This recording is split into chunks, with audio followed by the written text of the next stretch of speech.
Alors après, il y a un autre sujet qu'on n'abordera pas, c'est qu'on découvre aujourd'hui de plus en plus que des personnages politiques qu'on estimait des personnages de résistance, quelque part, on va dire des patriotes ou des souverainistes, sont au minimum bisexuels. C'est-à-dire, ils ont tous un amant, on va pas citer de nom, mais ça aussi, on dirait, on peut citer Dupont-Aignan alors, et puis on peut citer Dominique de Villepin avec... Lambert Wilson. Voilà, ce que tout le monde sait, évidemment. On a l'impression que pour être coopté par l'État profond, il faut déjà avoir ce qu'on pourrait appeler une sexualité défaillante. Hein.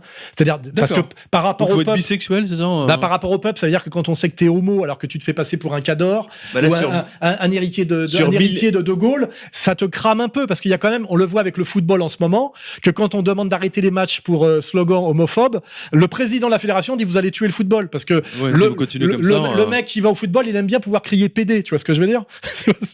C'est les fondamentaux anthropologiques, ça, tu vois. OIS. OIS enculé. Ouais. Et là, tu découvres en fait que pratiquement tous les types qui ont accédé à un certain niveau en politique sont bisexuels. Ça veut dire quelque chose. C'est-à-dire qu'ils se font enculer. Ils acceptent de se faire enculer. Ce qui veut bien dire, dans toutes les acceptions du terme, que ce sont des soumis, que ce ne sont pas des vrais résistants. Hein. Il faut peut-être le comprendre comme ça. Et d'un seul coup, tu découvres effectivement Dupont-Aignan. On vient de me balancer Asselineau, là, tu vois. Alors, je confirme pas. Oui, on vient de me le balancer, là. Édouard Philippe. Édouard Philippe, bisexuel, voilà, ils le sont tous. Donc, on a l'impression que c'est une des cases qu'il faut cocher pour avoir le droit d'accéder au niveau supérieur. Tu vois ce que je veux dire ? J'adore la case qu'il faut cocher, lol. Non mais je découvre tout ça, moi, tu vois. Voilà. Alors après que Dupont-Aignan me fasse un procès ou que Villepin me fasse un procès, parce que d'abord ils ont le droit d'être bisexuels. Et n'oublie pas qu'il y a Mimi Marchand, à l'époque Mimi Marchand, son travail.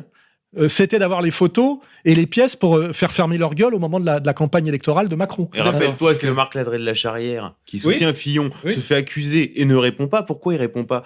Parce que Mimi Marchand l'a couvert un an avant sur la condamnation de son fils pour pédophilie. D'accord. À Marc Ladré de la Charrière. Et donc le clan Fillon dit rien parce qu'ils sont tétanisés, parce qu'ils savent que l'autre a le dossier. Il n'en était pas de la double vie. Il changeait un peu de neveu toutes les semaines, non ? Aussi. Ah bah ça c'est officiel, tu vois.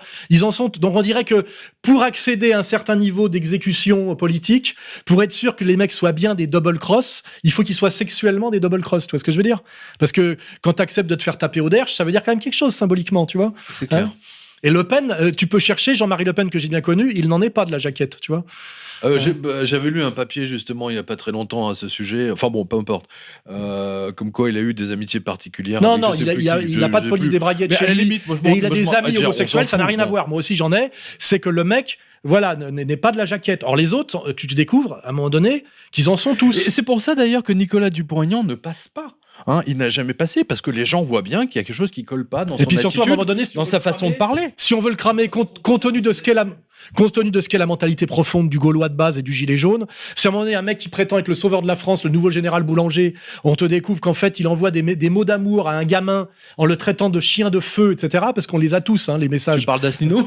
Non, là je parle de Dupont-Aignan. Jean-Philippe Tanguy s'appelle mon chien de feu. Mon chien de feu. Et ben le mec il est ridiculisé, tu vois ce que je veux dire ? Voilà, c'est tout. Donc ils sont tous tenus. Si t'aimes les glaces aussi. Non mais attends, mais c'est très bien parce que là, tu as abordé la chose. J'ai tout ça dans ma musette au cas où certains voudraient attenter à ma vie.